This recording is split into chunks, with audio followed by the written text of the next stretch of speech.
in there. I'll be in there when it would fall. Thank you for tuning in to Mr. Cliff's Toy Shop. On today's review, we take a look at the Super 7 Teenage Mutant Ninja Turtles Ultimate April O'Neil. Today I'll be reviewing this figure in the following categories: accessories, articulation, design, is it essential to your collection, functionality, and price. Once our scores are totaled, I'll give you my opinion if this figure is a pass or a purchase. Go ahead and remove the slipcover.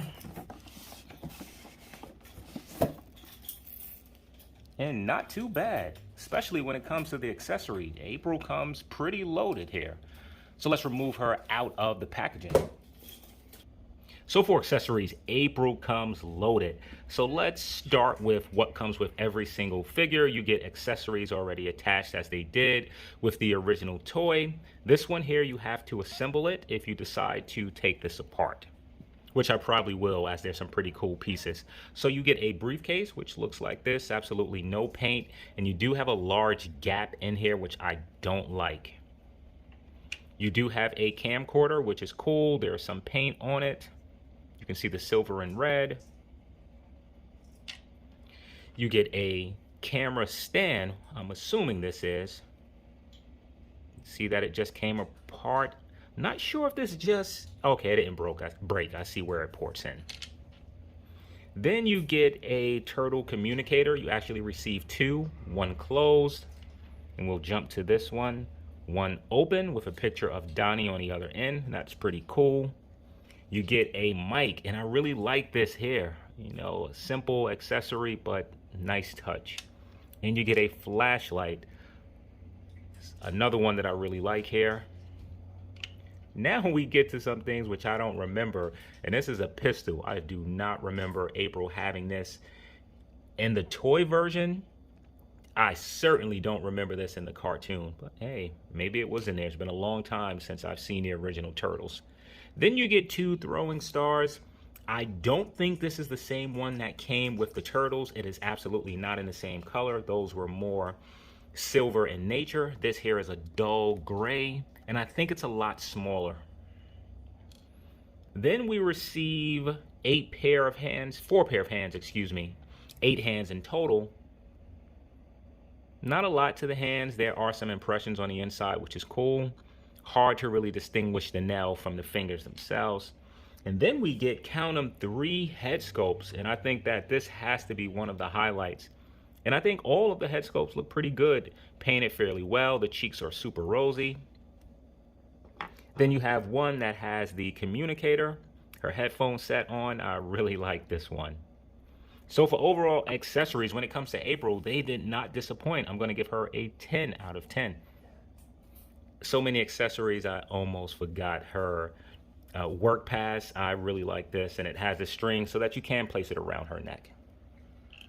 So for articulation, I just think that this is going to be another disappointment. So the head is unable to look up at all. It comes down just a little. It does rotate, and I'm gonna say you really don't get any pivot. The arm is able to go up to the side about that much. It can rotate a full 360. No upper bicep. Next point of rotation is at the elbow, and the wrists are on a hinge, so they only go side to side. I can do this. The elbow is single jointed, bending in only that much. There is absolutely no butterfly joint. Now getting to the torso, which has been the case with every figure in this wave thus far, it doesn't move. No. Come from under the camera. Out of all the places, you don't need to be right here, right now. Oh. So the only thing the torso does is rotate at the waist. The legs are able to kick all the way out to the side. They're able to move forward that much, backwards only that much. You do get some weird rotation. It's like that McFarlane. It has that McFarlane feel, so I'm not a fan of the rotation there. Next point of rotation is at the knee. The knees are single jointed, bending in only that much. No rotation at the boot. The foot is able to go down that much, up that much. It's able to turn in a decent amount and barely out. So the articulation is pretty awful. I'm giving April a 4 out of 10. What are you you doing here? So for design, I really like this head sculpt.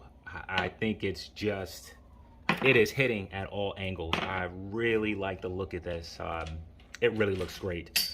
I'm not big on the flesh tone. It's a bit red and sort of pale and shiny in certain areas, like on the arms, for example. I am a fan of this yellow. I think the yellow looks really good. It has some shading in here. I think it's a slight orange. That's April. I also like the blue stripe coming down. And the white boots look good. This is a really good looking figure. I think this one actually bests the Playmates version. There are some differences. I think one of the things that they missed was the darker brown hair. Yes, I know that we get some additional head sculpts, but I don't think any really capture the dark hair that the Playmates figure had. So for overall design, I am very happy with this figure. I'm gonna give April an 8 out of 10.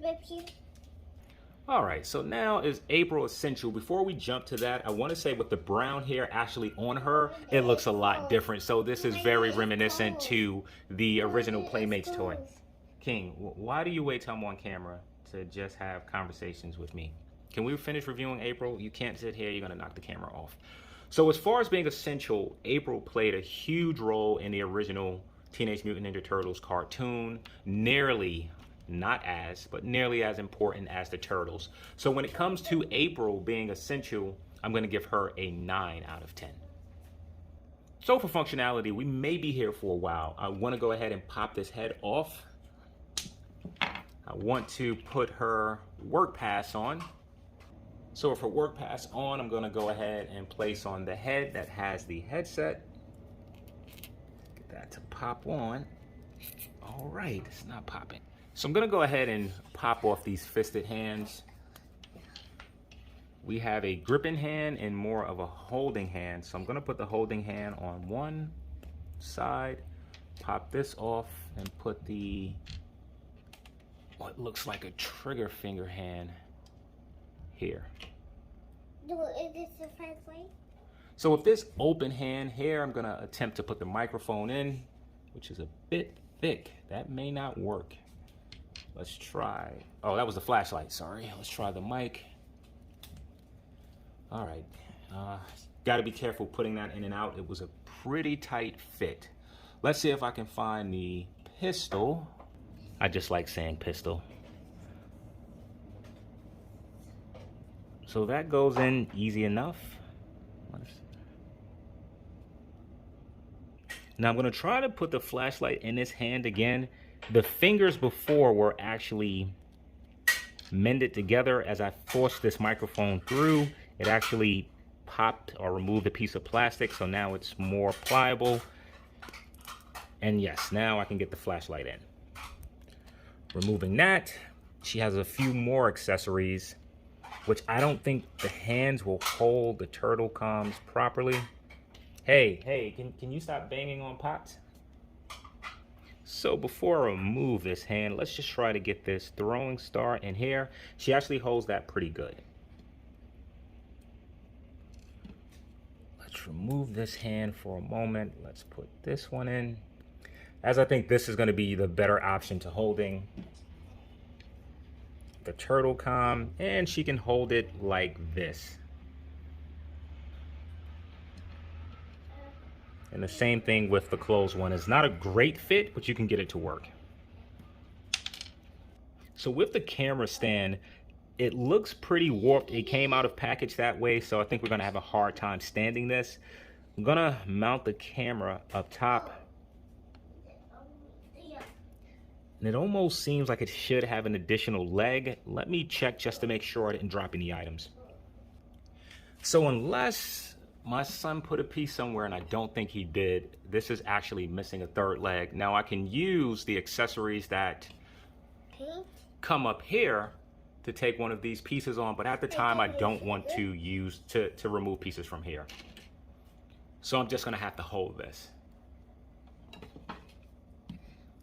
Now the issue is scale. If you look for a moment, look to where this is and look how tall she is. There's no way that someone could use this item. So this should have been increased for scale. So this is not a good accessory to go along with this figure.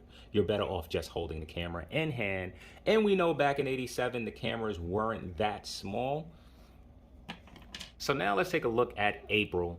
So with the head, it can barely look up or down. And I don't understand why, being that she doesn't have a particularly long hair scope, so some added articulation could have been put here. Moving on to the torso, this has been the case with every figure that I've reviewed thus far. There's no movement in the torso. Now, I completely get from a design aspect why they use this singular torso. What I don't get from a functionality aspect is why isn't there a ball joint down in this pelvis region that will allow her to move a lot more freely. So such a missed opportunity. Coming into the arms, single jointed, fine. Again, it comes down to design. You don't want the big cuts, but that is as far as her elbow was able to go. Not happy with that. Also, throughout the years, I've become fine with the singular leg. Storm Collectibles does a phenomenal job with their figures. This is not a phenomenal job. There's barely any rotation here. It doesn't drop down, so you can barely get this to turn. And then going to the single knee, only bending up this much. So this figure, for those who are looking for something well articulated, something that you can really move, this isn't it. And April can stand. She doesn't stand the greatest, and the legs are probably the strongest out of the bunch. These legs do not feel loose, but some areas the plastic does feel a little bit cheap. And that's been the case with all of the figures, in my opinion, from this wave. So for functionality, I'm giving April a 4 out of 10. So for pricing, April comes in at $45. That is before taxes, that is before shipping. Add in the two, you're looking at a price point of roughly $50. So now, is April worth the price of admission? Yes. Okay, I think I was at the point of accessories. So in terms of accessories, April comes fully loaded. You have 3 interchangeable head sculpts, and I feel each one really looks great.